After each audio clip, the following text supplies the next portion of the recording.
The courtroom was packed, a sea of curious faces and restless whispers filling every crevice of the grand hall.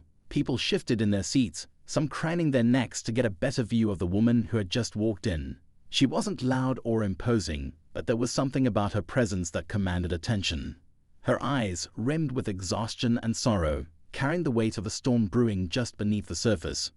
This was Claire Matthews, a grieving mother whose life had been turned upside down by a tragedy that no parent should ever endure. Claire wasn't there for pity or justice in the conventional sense.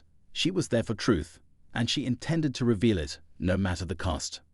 Judge Preston Hawthorne sat high on his bench, an air of arrogance wrapped around him like a shield. He was a man with a reputation for being untouchable, feared even by the most seasoned lawyers. His courtroom was his kingdom, and he ruled it with an iron fist. Yet, as Claire stood before him, he felt an unfamiliar chill crawl up his spine. Her calm demeanor belied the fire he could see smoldering in her eyes, and for the first time in years, he found himself uncertain. The bailiff called the court to order, and the hum of murmurs died down. Claire stepped forward, her hands trembling slightly as she gripped the edge of the witness stand. She took a deep breath, her voice steady but low. "Your Honor, I'm here today not just as a mother, but as a citizen who believes in justice, real justice." There was a murmur from the gallery. People leaned closer, intrigued. What could this woman possibly say that hadn't already been said in the countless other hearings? What made her story different? Claire's gaze swept the room, briefly meeting the eyes of the journalists in the back row, their pens poised and ready. She saw skeptics, supporters, and those simply here for the drama. But none of that mattered. She wasn't doing this for them. She was doing it for her son. "My son Jeremy," she began, her voice faltering for a split second before she regained her composure, "was taken from me in a way that no one should ever have to endure. And the man responsible for his death walked free, thanks to a system that failed us. But today, I'm here to prove that it wasn't just the system that failed, it was the man sitting on that bench." The courtroom erupted. Gasps, exclamations, and hurried whispers filled the air as everyone turned to look at Judge Hawthorne. He slammed his gavel down, his face a mask of controlled rage. "Order. I will have order in this courtroom." But Claire wasn't fazed. She stood tall, her grief transforming into a quiet strength that no gavel could suppress. "You can silence the crowd, Your Honor," she said, her voice cutting through the chaos, "but you can't silence the truth." Hawthorne's jaw tightened. "Miss Matthews, I will not tolerate baseless accusations in my courtroom. If you have something to present, do so with evidence, or I will hold you in contempt."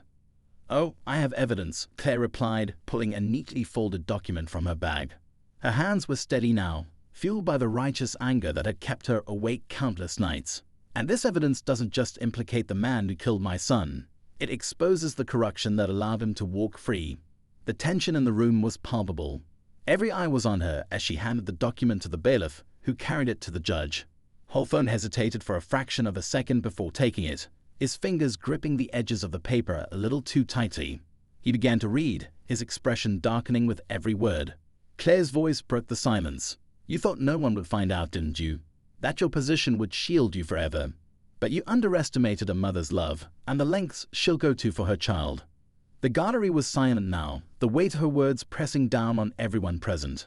Claire looked around, her gaze landing on the faces of the jurors, the lawyers, and the spectators.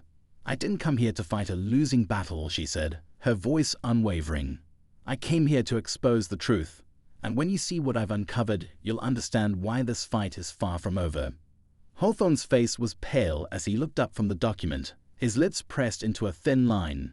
For the first time, the unshakable judge seemed at a loss for words.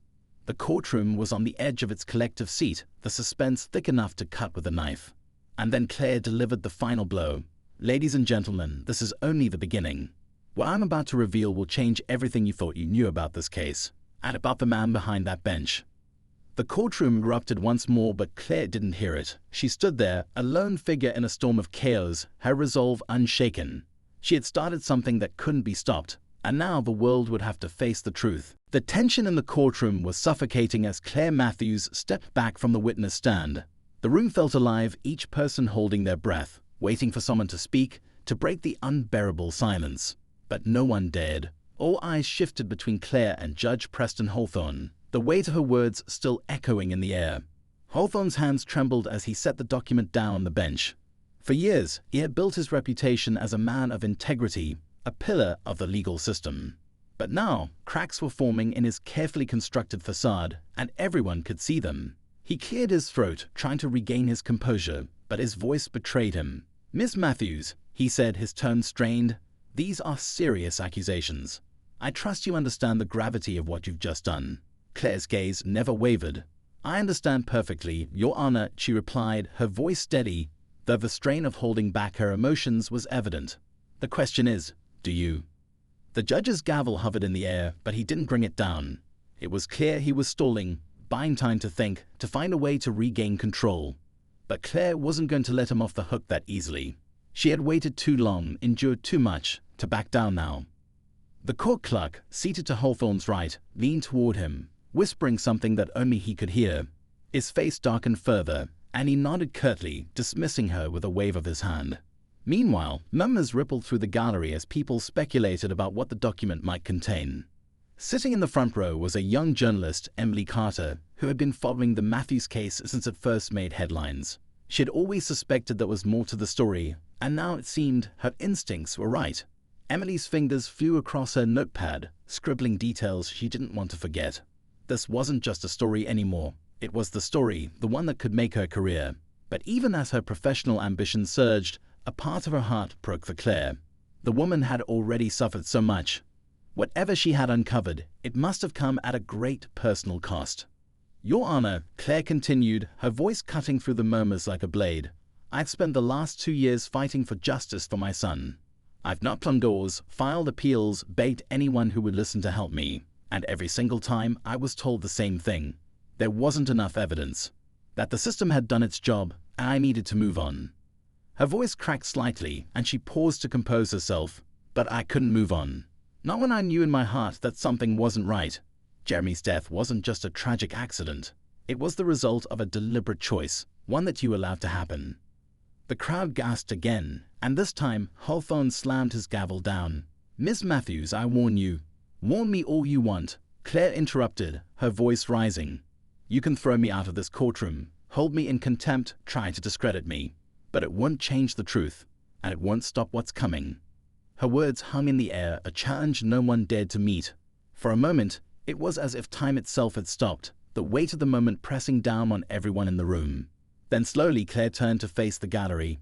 "You all deserve to know the truth," she said, her voice softer now but no less resolute.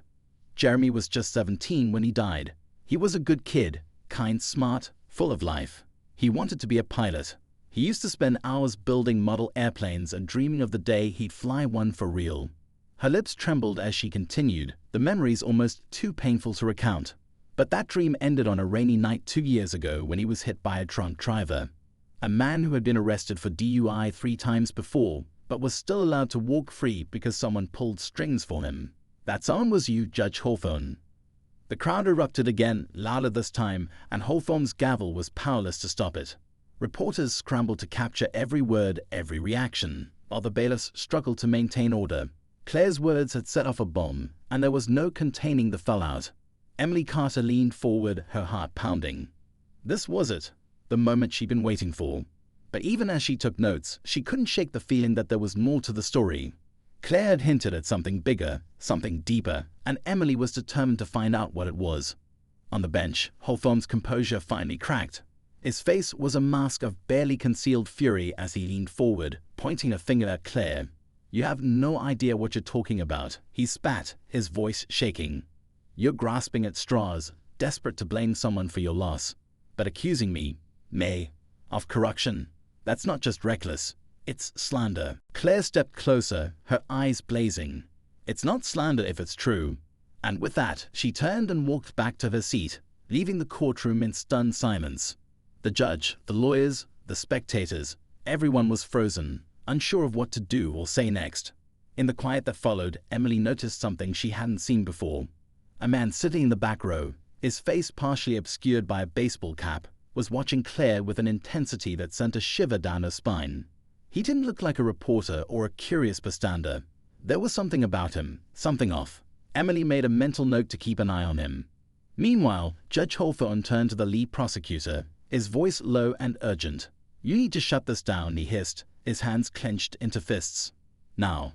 But the prosecutor looked uneasy. his gaze darting between the judge and the gallery. "With all due respect, Your Honor, this isn't something we can sweep under the rug. If what she's saying is true." "It's not," Hawthorne snapped, slamming his fist on the bench. "It's baseless nonsense from a grieving woman who doesn't know when to quit." But even as he spoke, his voice lacked conviction. Deep down, he knew Claire Matthews wasn't just making noise. She had something that could ruin him. And for the first time in his career, he felt the cold grip of fear. Claire, sitting quietly now, watched the chaos unfold around her. She had thrown the first stone, and the ripples were spreading. But this was only the beginning. She knew the battle ahead would be brutal, that the forces aligned against her were powerful. But she also knew she couldn't stop, not now, not ever. Because this wasn't just about Jeremy anymore. It was about exposing a system that had failed not just her son, but countless others. It was about shining a light on the corruption that had festered in the shadows for far too long. And no matter how hard they tried to silence her, Claire Matthews was determined to make her voice heard. The courtroom was still in chaos as Claire sat back down, her face a mask of calm determination. Inwardly, she was anything but calm. Her heart raced as she braced herself for what she knew was coming.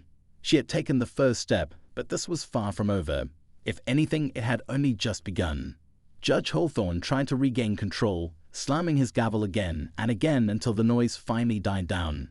His voice was sharp and cold as he addressed the room. "This court will not descend into a circus. Any further destructions will result in immediate removal from the premises.